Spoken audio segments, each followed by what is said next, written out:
Rise and shine, folks. Rise and shine. It is Tuesday, August 4th. Look, I was having my time with the divine. I had a whole breakthrough, and I won't go into detail about everything that me and God was discussing, but there was one thing Spirit told me to come on here and say. And right before, it's still in front of me as we speak, right before I asked God, asked Spirit, is this something that I need to discuss with the masses? And I saw 333. Alignment. Yes. Okay. The topic at hand was, I'll start with what I was saying. I had just made a declaration to myself. And I encourage you all to make your own declaration. But my declaration to myself was that I will no longer be putting my energy, my time, my efforts into people, places, or things at the expense of my own identity. I will no longer be in a space of making others comfortable and I become uncomfortable. My uncomfortability. And it started because I was talking about how at an early age, I remember being in junior high. Shout out to those who went to Hutchinson Junior High. And they made us take this assessment. To decide what career or job path, I'm not going to say career, what job path we should go into as an adult. After my assessment was completed, it said that I should be in customer service. So since then, since I've been 14 years old, it has been embedded in me that I am supposed to be solely focused on customer service jobs. At the age of 14, I was already limited on what I should be doing, should and shouldn't be doing. And since then, any job, career that I wanted to get into was all about customer service. Because I was told that my personality matches of being a service to others. And though that is true, that is something that I absolutely love to do because it's in my heart, right? Being of service to others. But it's gotten to a point where I have now adapted that as my character. Customer service.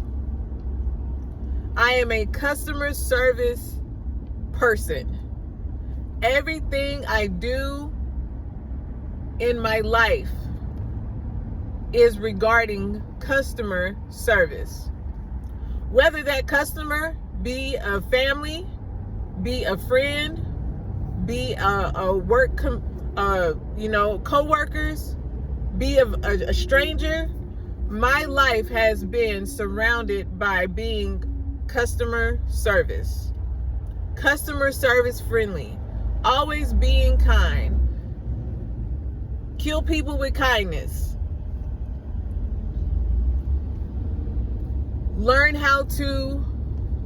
that's where essentially I learned how to be a people pleaser, ensuring that everyone is happy. That is what customer service is. Making sure when that person leaves your presence, they feel warm and fuzzy inside and they feel all better. No, it doesn't matter how you may feel.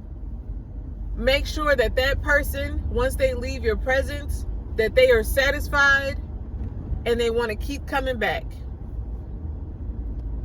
So since the age of 14, I have been of customer service.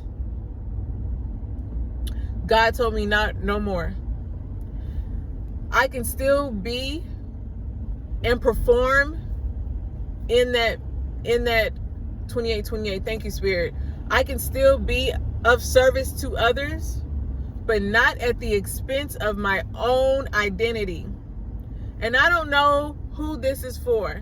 I don't know who needed to hear that, but your occupation, what it is that you do, the real title behind what it is that you do do not have to,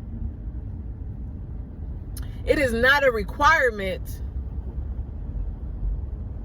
to live that title through and through.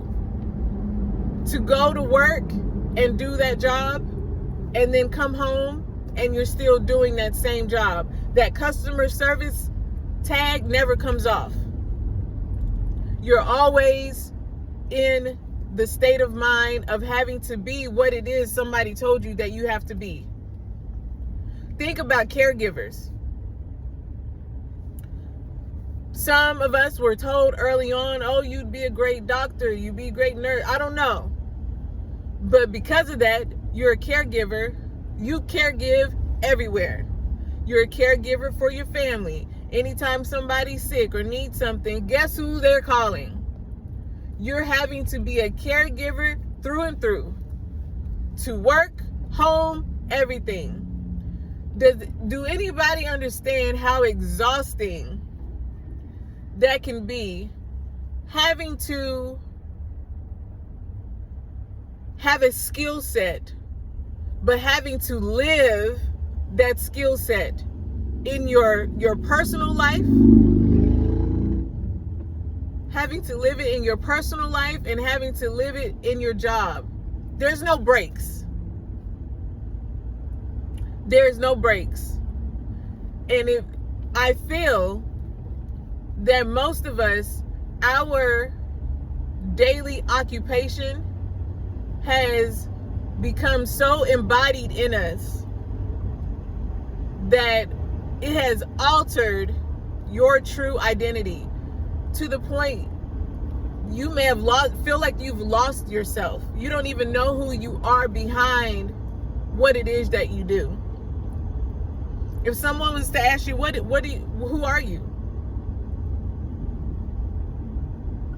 Some of us won't even have the words to say. I don't even have the words to say. Who am I outside of the customer service that I have been presenting myself as? The person that I've been doing since I've been told that that's what I'm supposed to be doing. And though it's not wrong, right? I love being of service to others. But why has it gotten to a point where it's to the expense of my own identity, to where that is, thank you guys, 777, to where you end up losing who you truly are. Everyone only knows you as that type of person because this is how you formed your identity. Outside of what you do for a living, outside of what you do, who are you? I remember someone asking me years ago, and I'm gonna leave y'all with this. They were like, what do you like to do? Who are, trying to get me to talk about myself. And all I could do was talk about the things that I do for others. Oh, well, I'm a mother, I'm a wife, I take care of my kids, I go to work, I take care of the dog, I cook, I clean. There was no identity of Marquita. And I just wanted to get on here and share with someone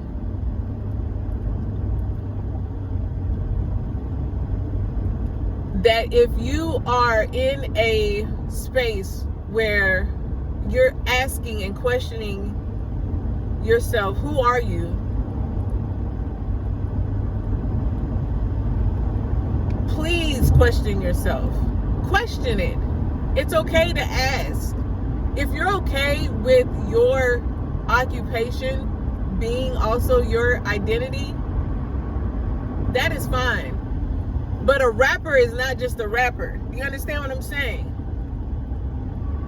There's a person underneath that artist, right? That rapper. Who are you outside of rap? Oh, this is what I do. If you're a singer, you're not just a singer. You don't just have a beautiful voice. Who are you? Your occupation does not have to be your identity. Your occupation is just that, your occupation. Some people, their occupation is their hobby. It's something they enjoy doing, something they have a passion for, something they are purposely divine to be doing. But that does not define who you are.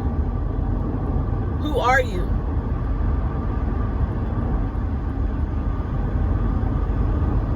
I just wanted to get on here and share that. You're more than what you think you are. And unfortunately, we have people in our lives, right?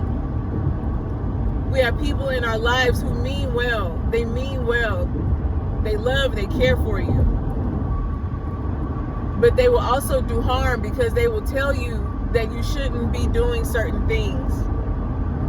Certain things that's really your true purpose. Oh, you shouldn't be doing that. That's a waste of time. Oh, that thing doesn't make any money. You shouldn't be doing that. Oh, you too old to be doing that. You should be doing something else right now. I'm going to tell you right now, stop listening to folks. Stop listening to folks. The only person or only guide you should be going to and asking if this thing that you're wanting to go to is aligned with you is God. I have stopped doing certain things, stopped going towards certain things because I have been told that was a waste of my time and I should not go into that thing. Because I'm listening to somebody else. Because essentially they are taking their own experience and pushing it off, projecting their experience off on me and letting me know that it's no good. Parents do it with their kids. Parents do it with their kids. Tell them what they should go to school for. Tell them what would be lucrative. Yes, we mean well.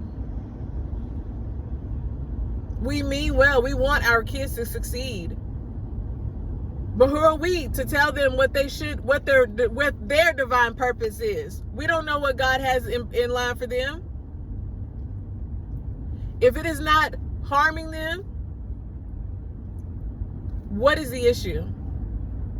We get so focused around money and material gain, and we lose sight of the true nature of what we're supposed to be doing. What our heart is what our heart is calling us to do. What God is calling us to do. Because we're so caught up in how much money is it going to make me? Can I get all these things, these material things with this job? What drives you? What burns you up inside with passion? Do that. Fuck what anybody else got to say. Excuse my language this morning. Do what your heart desires.